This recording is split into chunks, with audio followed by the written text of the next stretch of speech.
AI for me is a double-edged sword. Anyone who watches me on LinkedIn sees how critical I am of AI and people who use AI. I have no time for what we call bluffers here in the UK.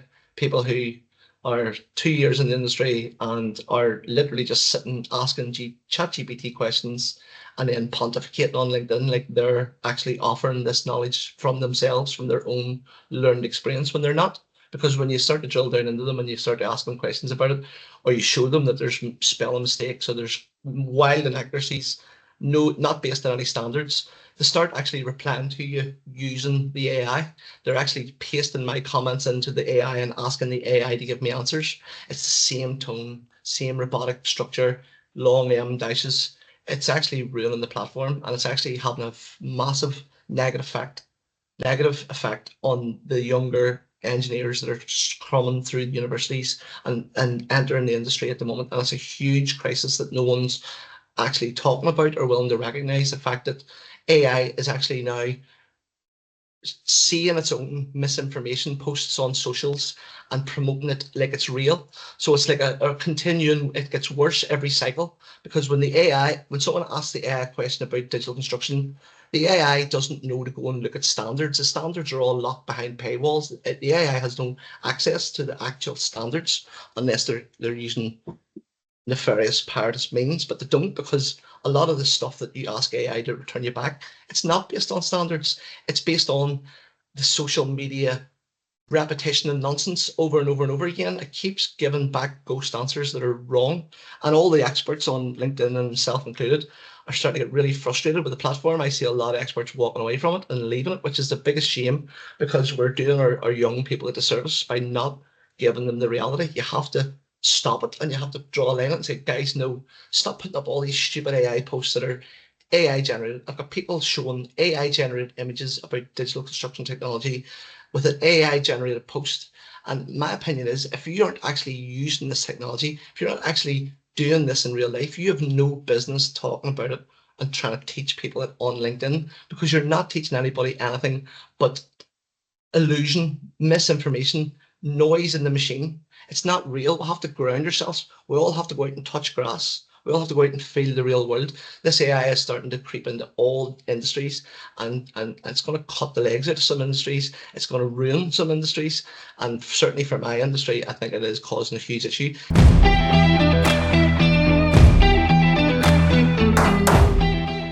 Hi, Gary. Welcome to the Digital Construction Podcast. Hello, Andrea. How are you? So today in this episode, we are joined by Gary Cowan. So I probably didn't pronounce his name properly, so we'll probably have an opportunity to talk about that later. But he's the head of digital construction at Kane Group, and he's a member of the Autodesk Expert Elite program. Gary has 2 decades of hands-on BIM experience. He also has a lot of experience in design for manufacturing and assembly, also reality capture.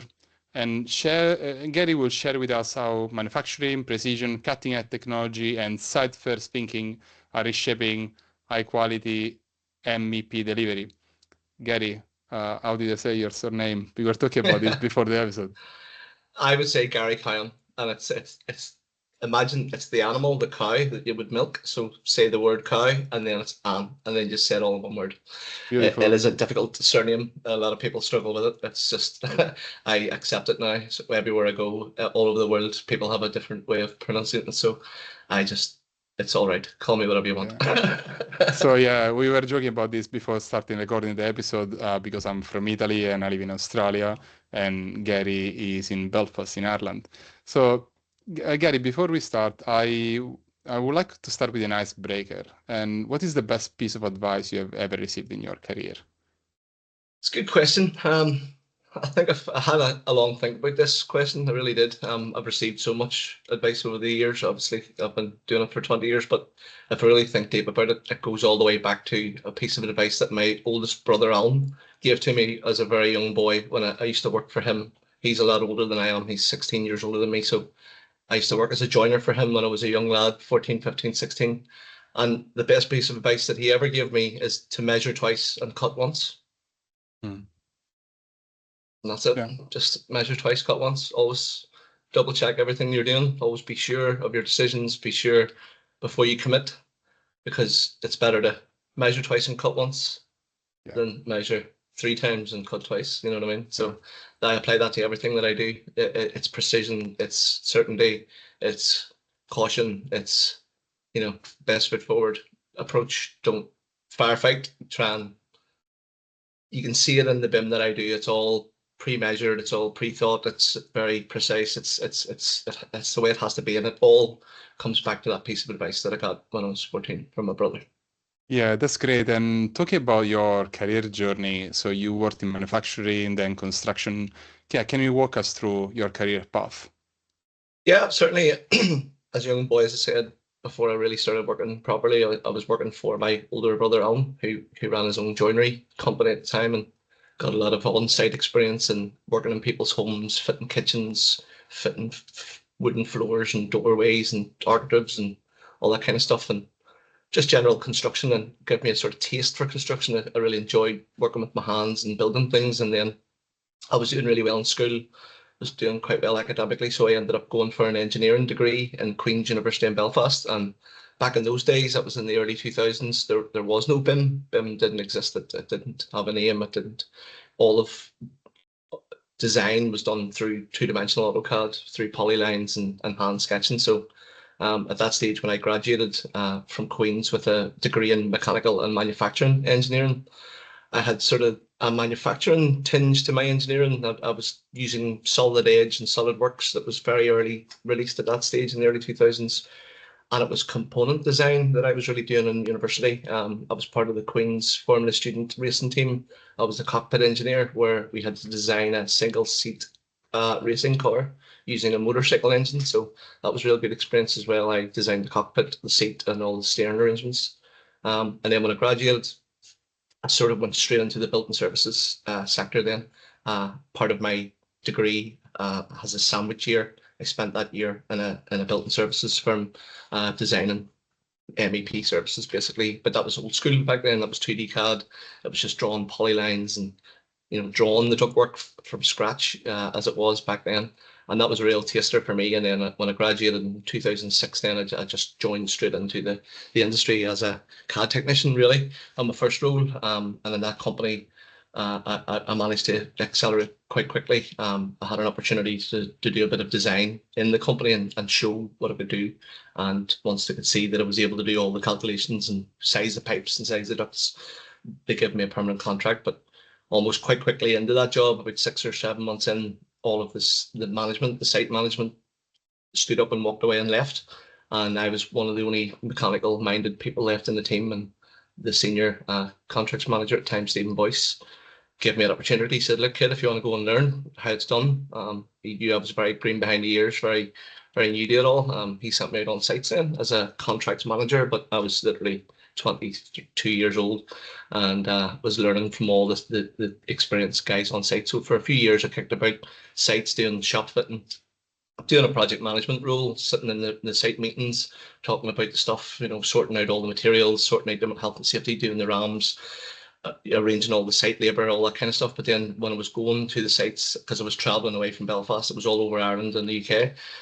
When I was staying over to do the meetings, I was actually going on to the sites then and putting on a set of overalls, and I was asking the guys to teach me, how do you hang pipe, how do you thread pipe, how do you hang ductwork. So for the first few years of my career, I was doing all things. I was learning on site, I was learning the trade. I was sitting in site meetings as a contracts manager.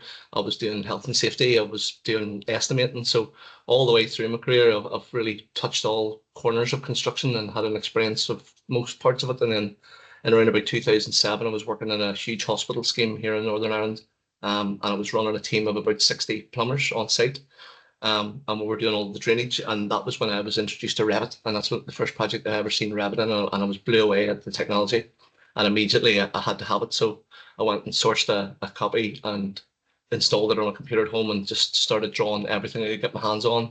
I took photographs of my house and my mum and dad's house and my brother's houses and drew all of them just to teach myself how to actually use Revit. Having had quite a number of years of experience in CAD, I was already very in that mindset and that focus of how is this going to accelerate, and just loved Revit, just fell in love with it, just mastered it pretty quickly, been able to draw all disciplines, structural steel, because in those days there was very little companies or people producing BIM content. So the very first job that I really got doing BIM properly was with Kane Group back in 2012. And I was their very first Revit technician in the door. They had won a project in London with Boygs. It was called Bow Road School. And there was a BIM requirement, and it was the first project they'd ever had with a BIM requirement. It was this mystical term in a contract that they'd received. BIM, what is BIM? So they put a job advert out, and at that stage I had been using Revit for about 2 years at that stage, maybe 3 years. That's a bit mental arithmetic here. I probably started in 07, 08, so several years at that stage, but not full-time job, always in the capacity of a contracts manager trying to build the building, never as a focused BIM technician. So Kane Group was the first time I thought, leave the sites for a while, go back and sit in the office and do a bit of design work. So trying to get back to my design roots, I think at that stage I had decided that I had enough site, really. I'd had enough. My family had grew, and I had a number of children. I have 5 children now. So at that stage, I just come back to do design, and Kane had no infrastructure, no BIM. They literally just handed me a desktop PC and what used to be the building design suite package. It was a little USB pen that had all of Revit and everything on it. And they were like, we have no idea what this is. We need you to do something for us. And 12 years later, the Kane are now one of the world's leading digital construction experts in the world. So I'm immensely proud of the journey over the last 12 years and all of the technologies that we've mastered as a team. Wow. Yeah, that's incredible. And I always found it interesting to learn how different people end up working in this space, coming from different angles. So yeah, very interesting. One of the things you are familiar with is manufacturing. And I just wonder, what are the principles from manufacturing that still influence how you approach construction today, if any? Well, it's one of the things that sort of caught my eye and made me think about it whenever I first came into the construction industry. Coming from a manufacturing discipline and background, we were working to very tight tolerances. We were taught in university about, very, very fine tolerances. And when you walk on the building site and the drawings can be as much as 100 millimeters out or more, it just didn't make sense to me that the drawings were always such a rough indication.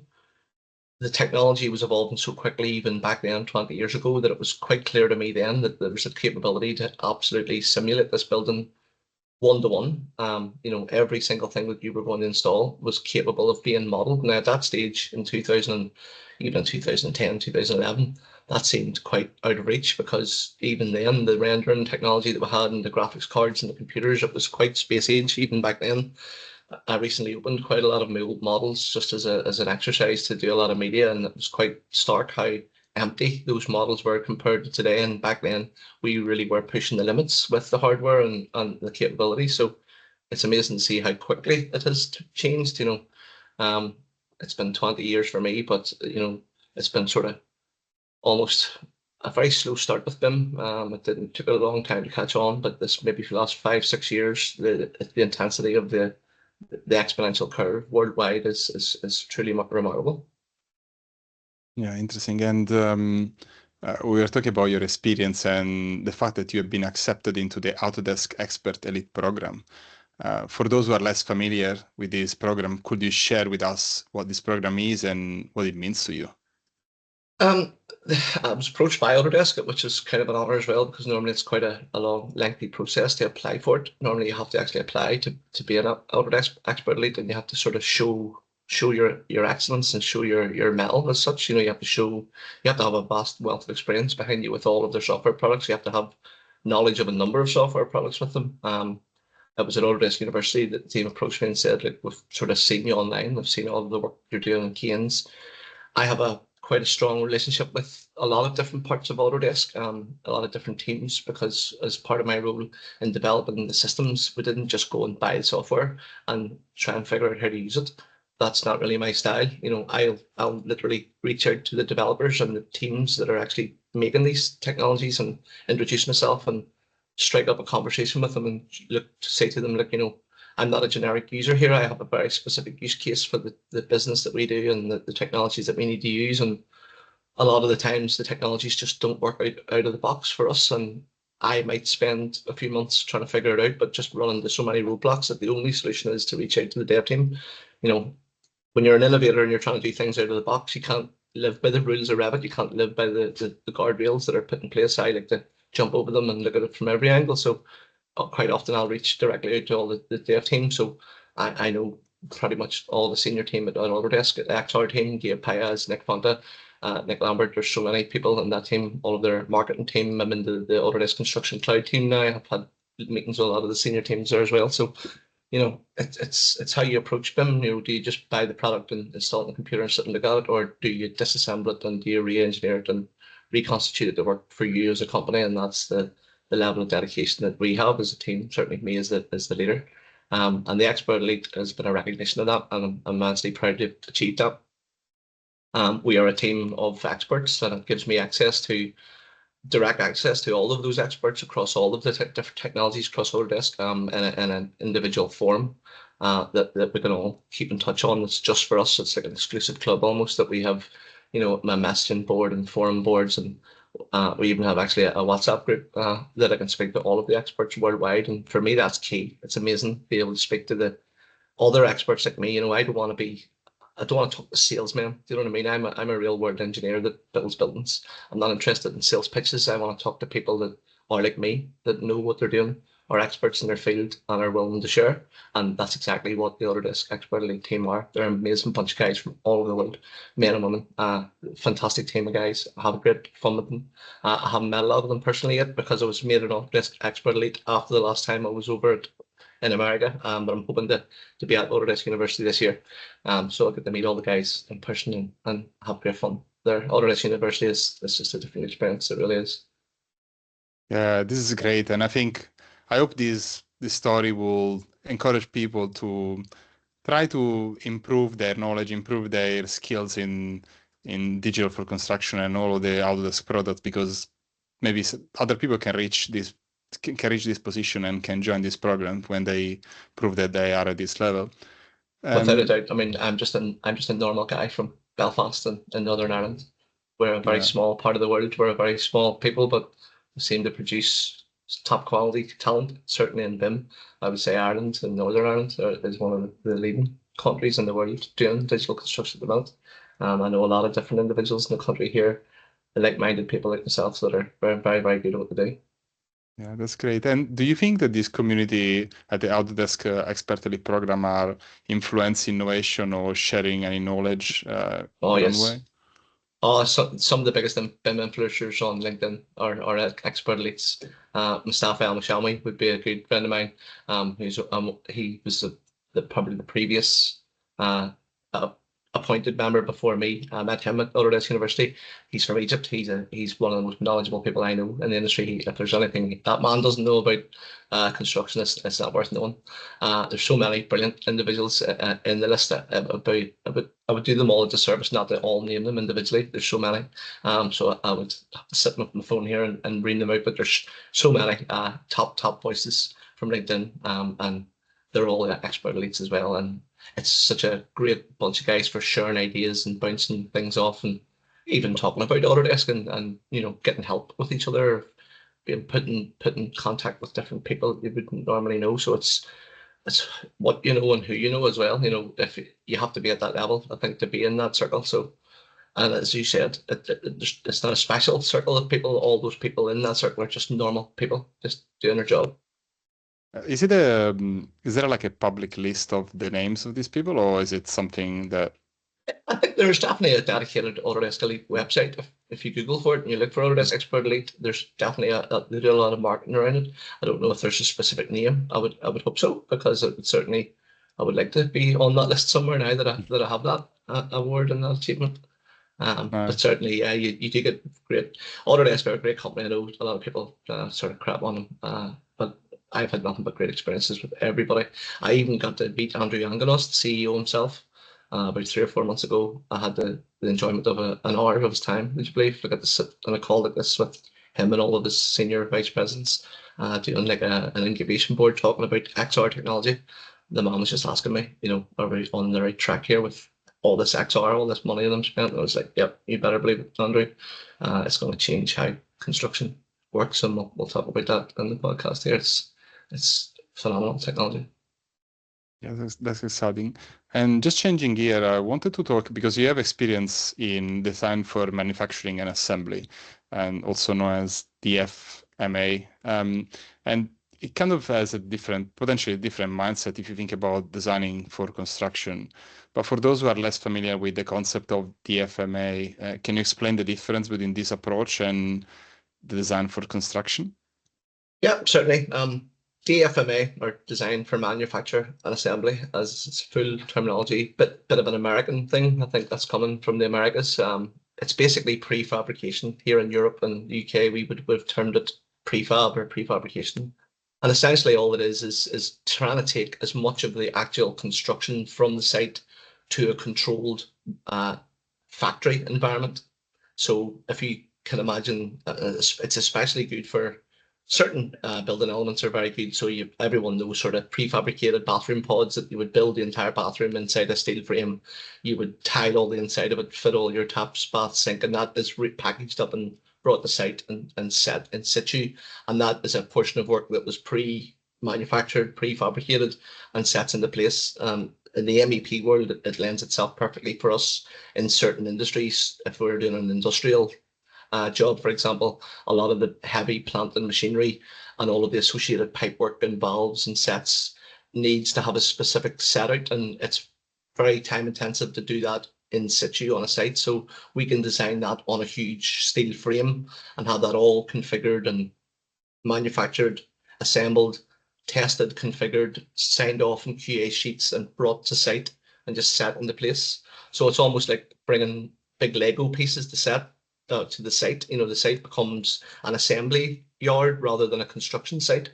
So you're trying to do as much off the site and then just bring everything to the site and put it all together really quickly. And that can be all of the building elements. It's not just the MEP. It can be precast concrete. It can be, you know, wall facades and sections. It can be, you know, it can be many parts of a building can be broken down into subsequent little pieces and designed off site with a high intensity, high LOD mindset, so that when it comes to site, it's almost like a machine being put together. We're working to very tight tolerances. So the old attitude and the old building system of just produce a set of drawings, everyone descends on the site, and it's an absolute mad scramble to try and get all of the services in, and people are fighting and cutting each other's services. That was the old way. That's where that was the state of the building services industry whenever I started 22 years ago. It used to be the attitude was first in, first up, and that was the argument. If your stuff was up, it couldn't be touched, and it created stupid construction. It created workarounds, and it was just not efficient. And my attitude from a manufacturing background is let's just build it like a machine, like it's a Ford rolling through a factory, but the factory is the building. And each piece comes and it's pre-signed off and it's pre-tested and it's pre-insulated and it's ready to go. And it means that we can attack very aggressive timescales on site now. So instead of bringing all the raw materials to site and stick building, as it's known as, and putting it all together piece by piece, is the old school method of building, and we don't do it that way anymore now. Modern technology, modern construction is slick, it's fast, it's pre-thought, it's efficient. And that's exactly the system that we've come up with this DfMA workflow. Yeah, this is a very interesting approach to construction, and I know you're also passionate about maintaining extremely high LOD models. Yes. Sometimes you say insanely high level LOD models. Yes. Why is Yep. that so important for you? Because from my own experience of starting in this industry, and the old drawings were always just a rough estimate. You know, you should roughly put your pipework on this side, you should roughly on your ductwork on that side, and sometimes it worked.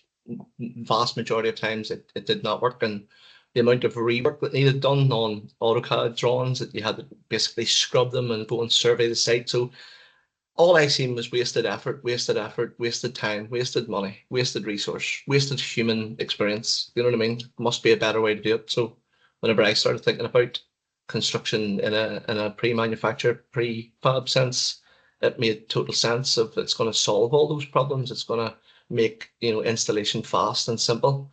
And it's much easier to assemble pipework and ductwork in rigs in a factory environment. You can control the temperature, you control, it's much more comfortable for the humans that we have doing the job for us. That's very, very important to us as a company culture as well. Our people is one of the most important things. We love what we do, but people are above the work and the triangle of importance in Kane. We deeply, deeply care about our people. So if we can make the work easier for all of our people and all of our staff across the board, that's another benefit to everyone. So if we can bring huge sections of work into the factory where we can control the quality, we can control the environment, and we can control the speed and the pace and how we produce these things.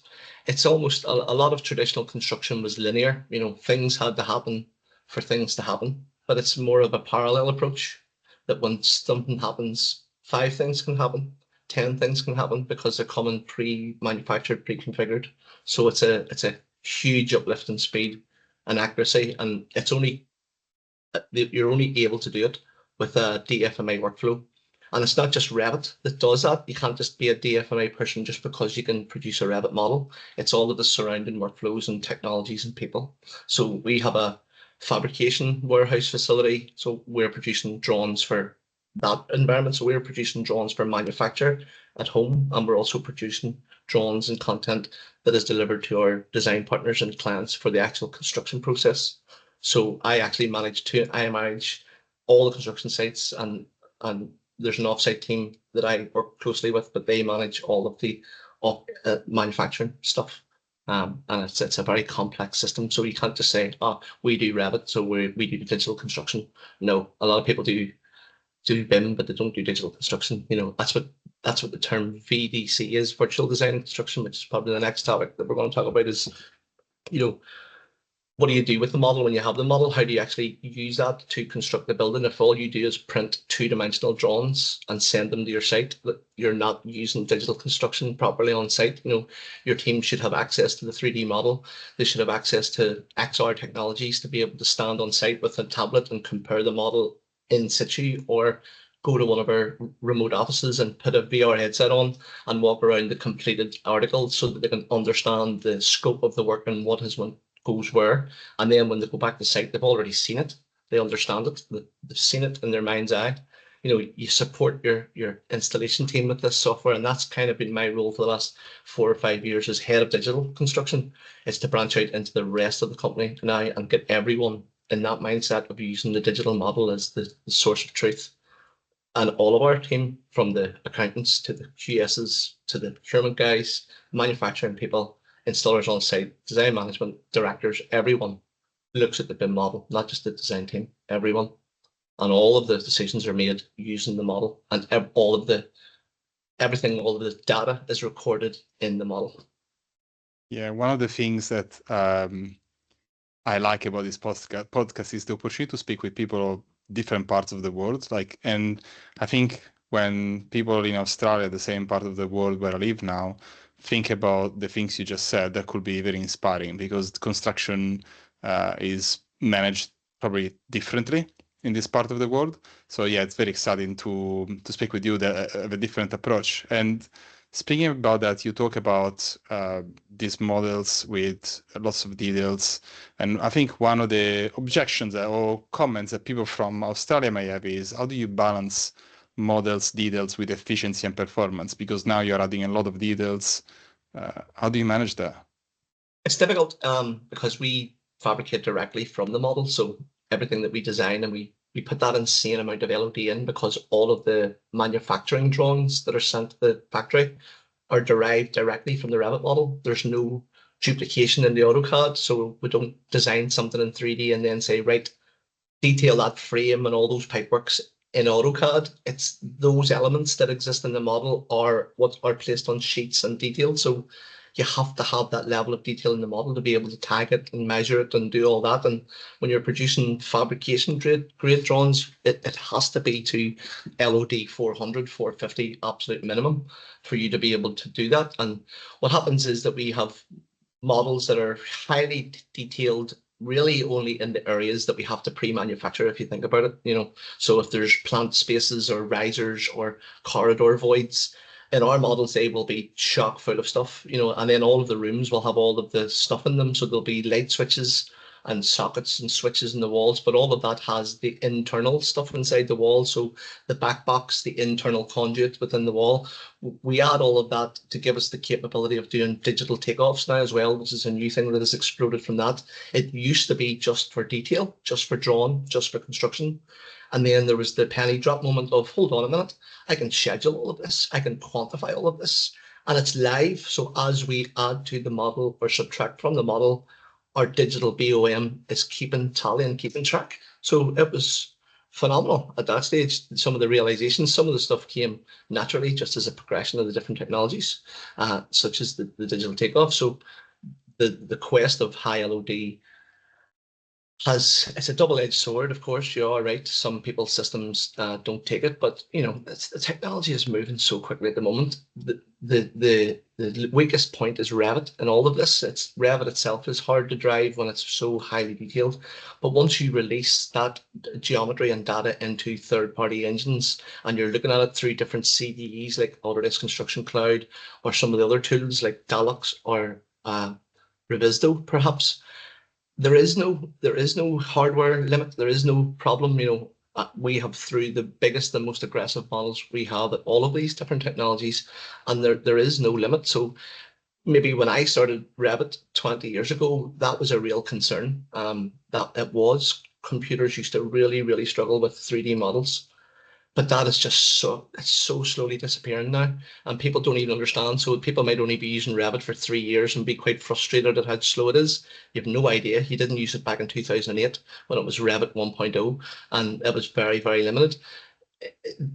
I am not convinced. I hear that argument all the time. I see it online. People write to me on LinkedIn all the time. That's nonsense and all. Your computer's going to explode. And I'm like, well, sorry, we're doing this work every day. We're using these technologies every day. No one's stopping. We're working at lightning pace. So I don't.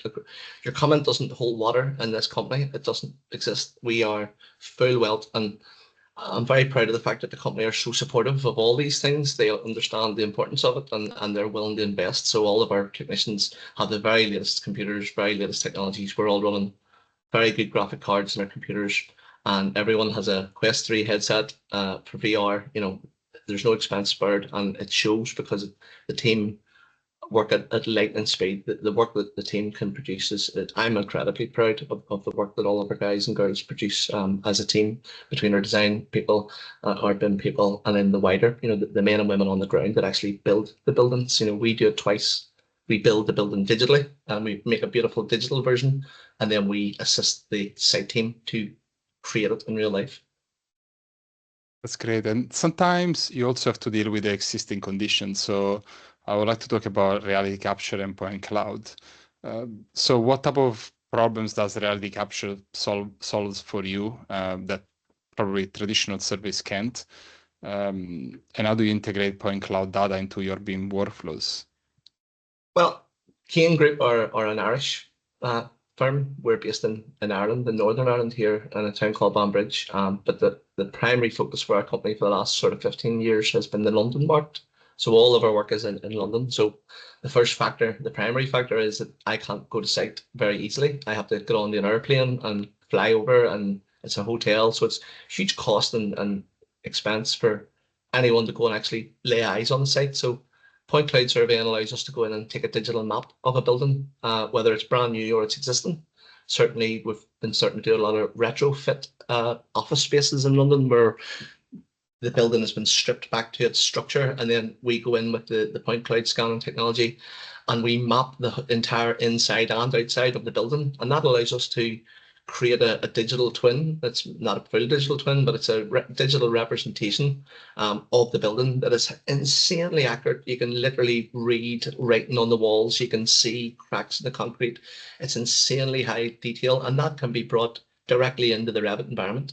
So you have a digital snapshot of the building as it stands in reality in your Revit session. So you can hit all the spaces in the structure, you can hit openings, you can inspect, you can measure, and you don't have to be on site. You know, you're doing it from the luxury of your office chair.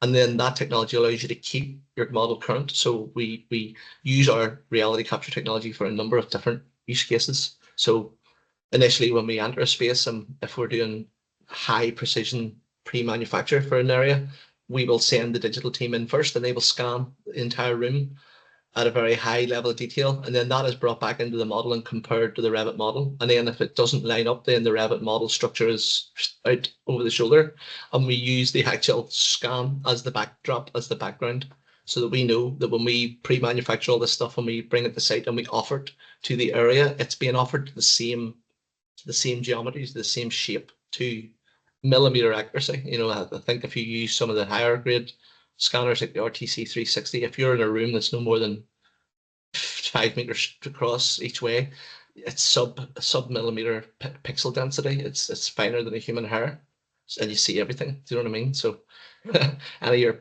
plumbers are having a sleep in the corner, he's caught out. He's going to be on camera. He's going to be on scan the inch of his life.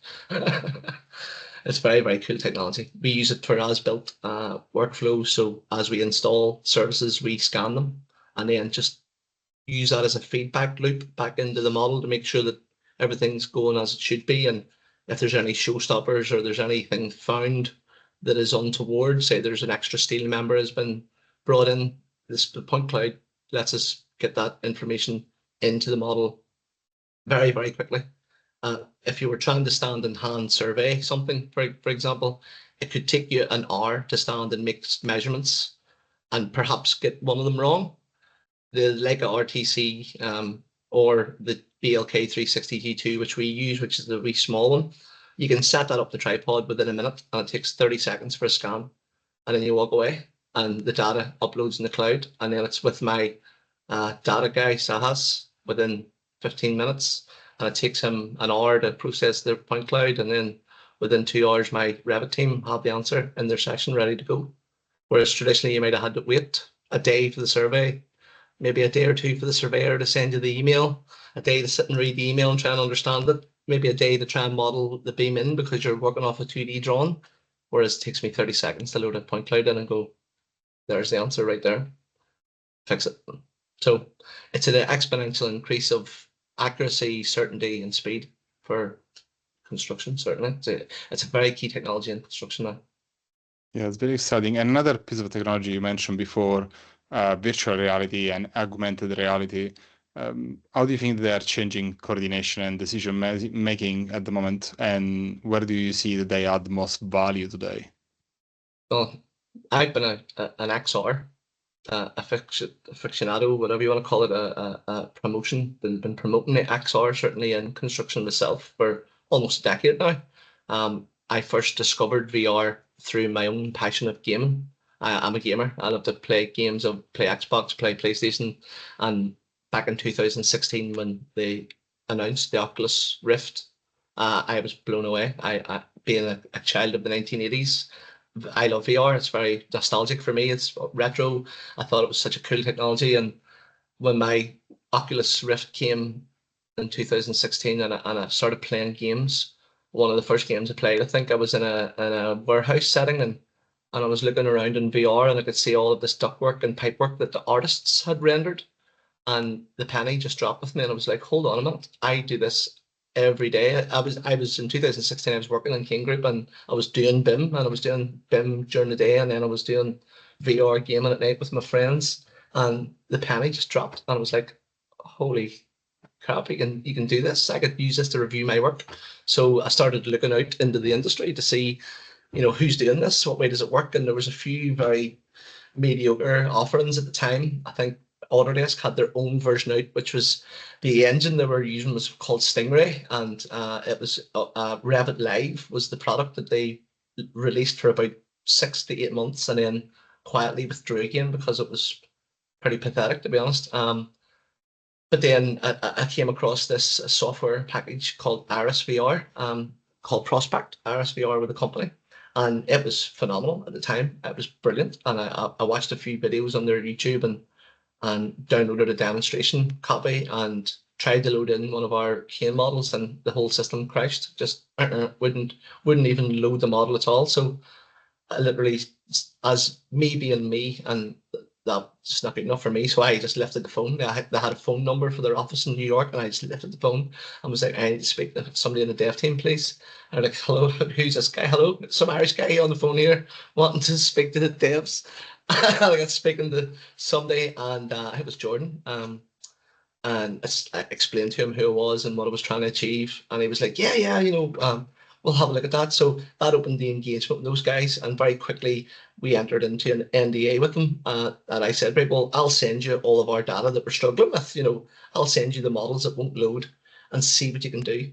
And that turned into basically an agreement between the two companies that they were like, "We've never seen a BIM, like the BIM models that we're trying to write this software with are basic compared to what you're doing in the industry. So like we've been wasting our time. Like what have we been doing? Like we've been looking at these simple little models, and then Gary walks in and drops this absolute beefcake on the table. What the hell are we doing, guys?" So that focused them as a people to say, "No, look, that's what we should be working towards." And it was we had a real good synergy between us, and I got really close to a lot of the guys. And then we became one of the first customers for Prospect, and we trialed it and we got it working. And there was a lot of limitations at the time. Colorization was a problem. Everything that we exported from our model, because we use fabrication services, comes with the fabrication gray, the Autodesk gray, I call it, number 7, color palette number 7. If anyone, all the CAD technicians out there, will go, what are you talking about? So it was very hard to use VR when you're standing in a room and there's so much pipework and ductwork and cable tray, and it's all the same color gray. You can't use it. The system didn't work. I was like, it's so close, it's so close. And then we managed to find a way around it by going through Navisworks. So if you took your Revit model into Navisworks, that gave you ability to colorize all of your services, and then you were able to export from Navisworks into the Prospect as it was, and it was game changing. And we were doing a project along that time. It was just like the stars and moons aligned. The Claridge's Hotel project, which was our huge project we did in the Claridge's Hotel, which was basically a completely pre-manufactured job. Every single square inch of that job had to be pre-manufactured and sent in, packaged up. And it was so complex. There was 13 kilometers of pipework of 10-inch diameter steel. It was so complex, so huge. The only way that we could actually digest it and review it was in virtual reality, to be able to stand within it and review it digitally. So that was the birth of virtual reality design review for us in 2017, I believe that was. And that was phenomenal at the time. But it was quite cumbersome, to be honest. You had to have a very high grade PC.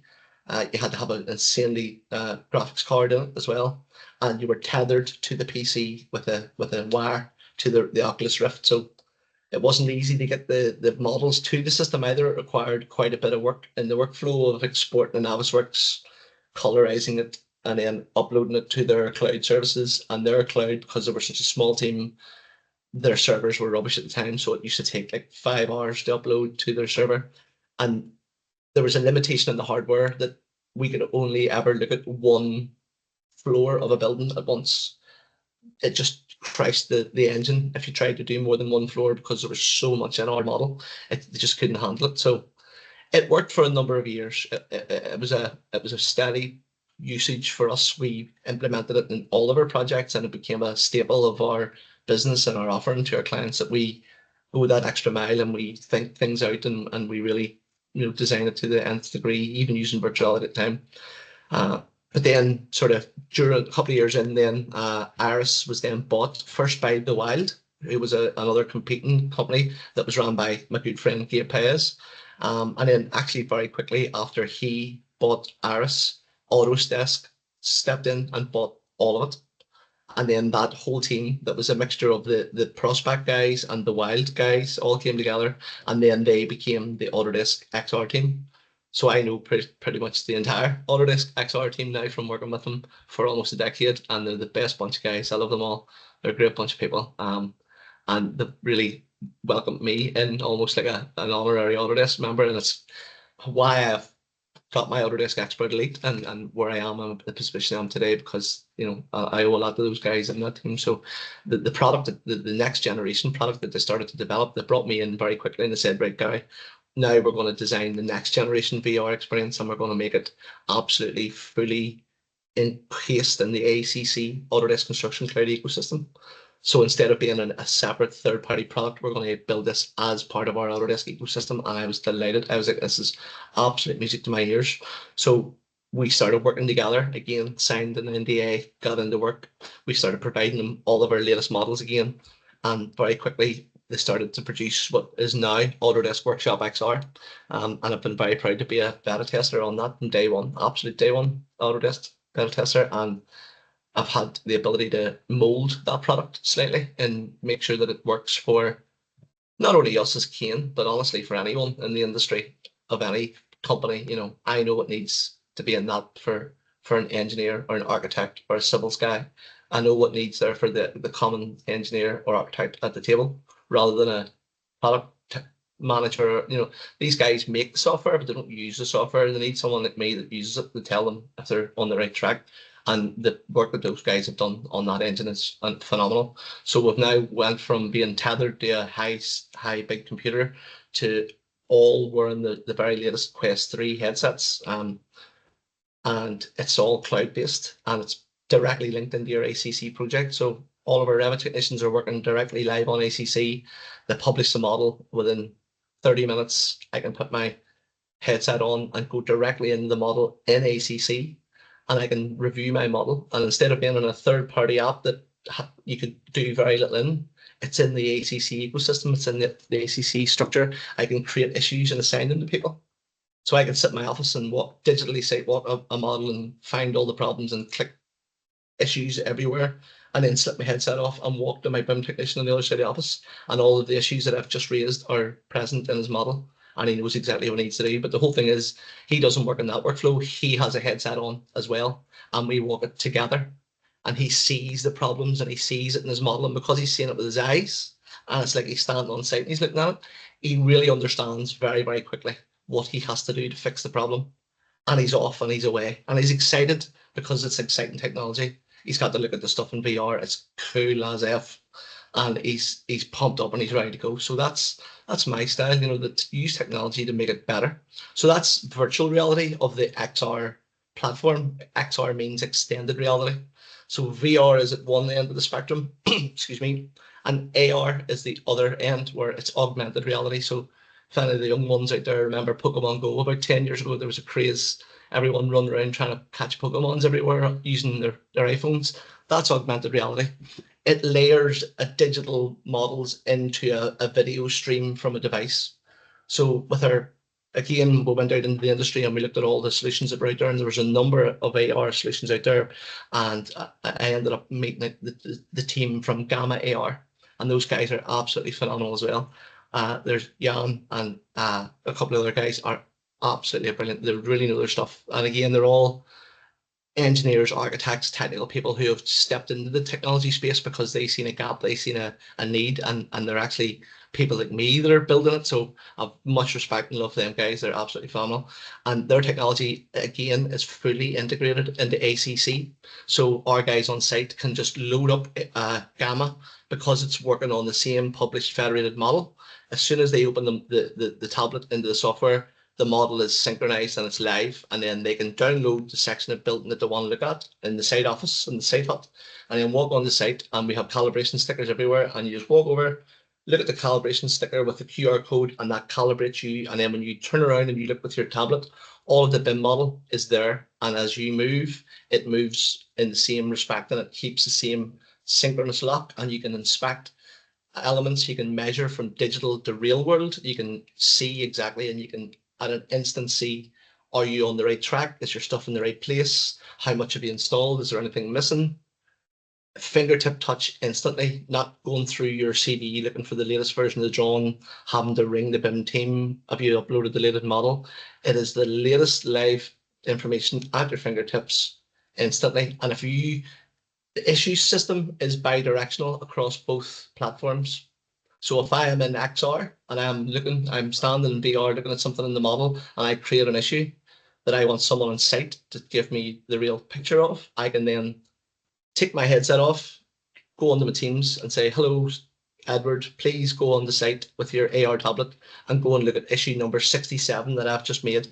And he can walk on the site with his tablet, synchronize, the issue will appear, all of the virtual photographs from my view in the VR will appear on his tablet, and he can see what I was looking at, and he can take photos of the same perspective in the real world, synchronize that, and I can see that on any platform, on my laptop, on my desktop. I can slip my VR headset on and see those real world images that were took with the AR system attached to the same issue. So my XR platform is completely bi-directional across all stages of the build, from design right through to construction. And that's what Yeah, XR can do. yeah, that's great, Gary. And I can see you have learned a lot. You are clearly an early adopter of digital solutions, and you have learned a lot from the past. And I would like to talk about the future. Which emerging technologies excite you the most right now? I have to jump on the bandwagon and be like everyone and say it has to be AI. Yeah. What else is anyone talking about this last 2 years? AI for me is a double-edged sword. Anyone who watches me on LinkedIn sees how critical I am of AI and people who use AI. I have no time for what we call bluffers here in the UK. People who are 2 years in the industry and are literally just sitting asking ChatGPT questions and then pontificating on LinkedIn like they're actually offering this knowledge from themselves, from their own learned experience, when they're not. Because when you start to drill down into them and you start to ask them questions about it, or you show them that there's spelling mistakes or there's wild inaccuracies, no, not based on any standards, they start actually replying to you using the AI. They're actually pasting my comments into the AI and asking the AI to give me answers. It's the same tone, same robotic structure, long M dashes. It's actually ruining the platform, and it's actually having a massive negative effect on the younger engineers that are coming through the universities and entering the industry at the moment. And it's a huge crisis that no one's actually talking about or willing to recognize the fact that AI is actually now seeing its own misinformation posts on socials and promoting it like it's real. So it's like a continuing, it gets worse every cycle, because when someone asks the AI a question about digital construction, the AI doesn't know to go and look at standards. The standards are all locked behind paywalls. The AI has no access to the actual standards unless they're using nefarious pirates means, but they don't, because a lot of the stuff that you ask AI to return you back, it's not based on standards. It's based on the social media repetition and nonsense over and over and over again. It keeps giving back ghost answers that are wrong. And all the experts on LinkedIn, and self included, are starting to get really frustrated with the platform. I see a lot of experts walking away from it and leaving it, which is the biggest shame, because we're doing our young people a disservice by not giving them the reality. You have to stop it and you have to draw a line and say, guys, no, stop putting up all these stupid AI posts that are AI generated. I've got people showing AI generated images about digital construction technology with an AI generated post. And my opinion is, if you aren't actually using this technology, if you're not actually doing this in real life, you have no business talking about it and trying to teach people it on LinkedIn, because you're not teaching anybody anything but illusion, misinformation, noise in the machine. It's not real. We have to ground ourselves. We all have to go out and touch grass. We all have to go out and feel the real world.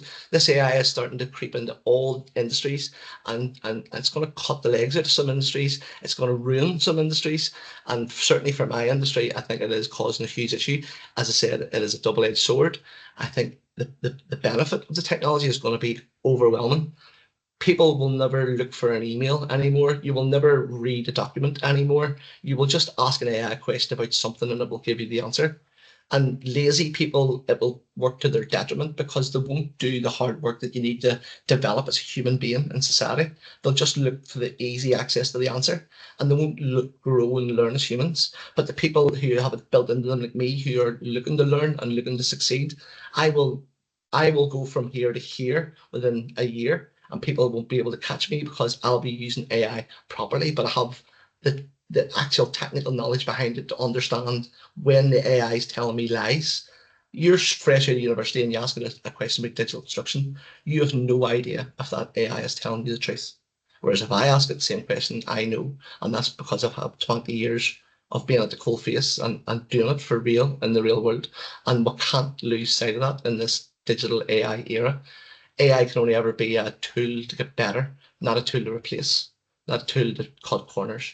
There are no cutting corners in success. If you want to get the job done, yeah, cut corners all day. See, if you want to be successful and you want to be recognized and you want to be known for being good at what you do, there are no cutting corners. That's great. Like I can see you really care about the next generation, and we are close to the end. like my last question, what advice would you give to the next generation of digital construction leaders? Probably what I said about AI. Don't rush to the hype. Be sure in yourself. I was always very sure in what I knew and what I understood. Some people are very easily led. A lot of people waste time going down rabbit holes and looking at things because they're easily led by the nose. Always be very sure of yourself before you're sure of anyone else. If you're not sure of yourself, you can't be sure of anyone else around you. So have confidence in yourself.